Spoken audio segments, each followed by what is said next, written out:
Imagine having a creature that's always hungry. Unless you've got food, they just want to be left alone. And even when you do feed them, it's not enough. They're not satisfied. They sleep.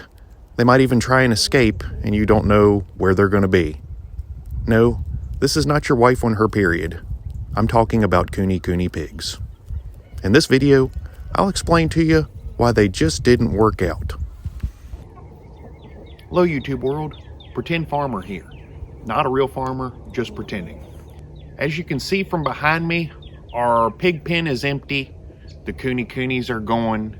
We sent them off to auction. This is a video that really I just hope to help people who are thinking about getting into pigs, or specifically Kune pigs. I want you to understand what you're getting into. I'm not saying they're bad. If I had different living conditions here, they probably would have stayed. But for our situation here, they didn't work out well at all. Not like I thought. And you can't believe everything you read. So here's some real practical advice from a pretend farmer who for real had these pigs. So the first thing about Kunes they tell you is they don't root. Or at least they're a minimal rooting pig. Compared to other hogs and stuff with long snouts that'll really tear the ground up, these Kune breeds are known for not rooting. Well, that's true. They really don't root that bad. But here's what they don't tell you.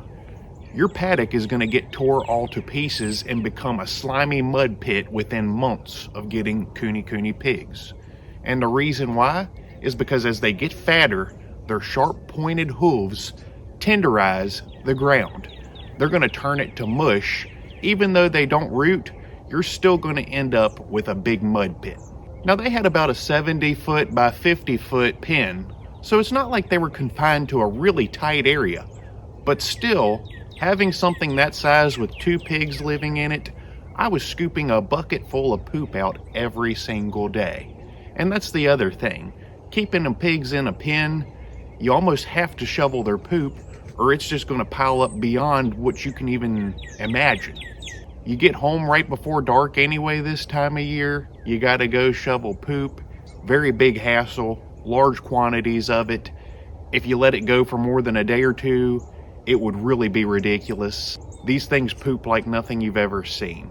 The other reason we really decided to get rid of these pigs is because they are escape artists. Now, everything I read, everybody I talked to said as long as you keep your pigs happy, well-fed, and content, they will not break out or challenge a fence. We found this not to be true. Pigs were very smart, and they quickly learned that our woven wire fence, they could get their snouts under it, and their heads are so strong they could simply curl that fence up. It doesn't matter how tight you stretch it, how good you pin it down, they would always find a spot to turn the fence up, squeeze under, and you'd come home to pigs that would be out in the road, God knows where, eating your neighbor's flowers. You don't know where those pigs were going to be when you got home. Now this could have easily been resolved by electrifying the fence or running a hot wire, but there again you're looking at spending, more money just to keep pigs in a spot that's becoming a mud-infested cesspool anyway. The other thing to know about Kune pigs is nobody wants them. At least not here anyway. We had these things listed on Facebook, Craigslist, all over the internet for months, going all the way back before Christmas time. People didn't even lowball us to offer these pigs a home. At the auction, they brought just a few dollars a piece for 2 pigs that were over 100 pounds each. I didn't see that one coming, but man, what a staggering financial loss. We spent hundreds on these pigs to buy them as piglets, thinking, well, they've got papers, make great resale value. If they don't work out, we'll get our money back out of them. We did not. Dumbest financial mistake we've ever made here on the Pretend Farm.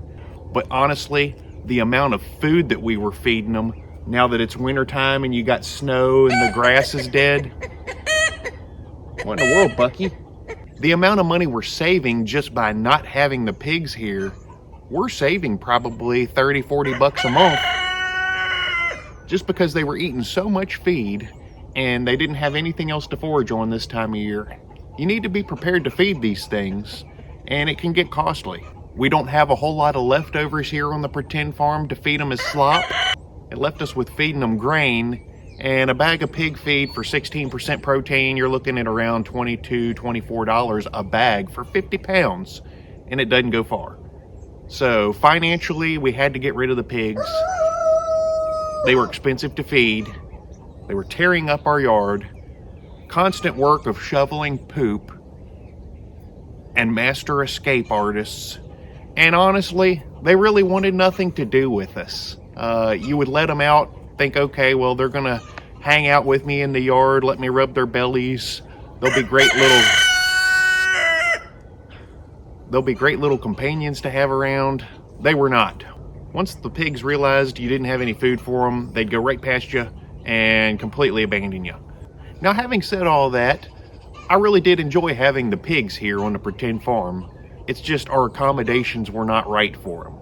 If I lived in a big, say, 10-acre chunk of property where it was fenced in and I could just let those things roam over the whole thing, that would eliminate the need to shovel poop out of a confined area.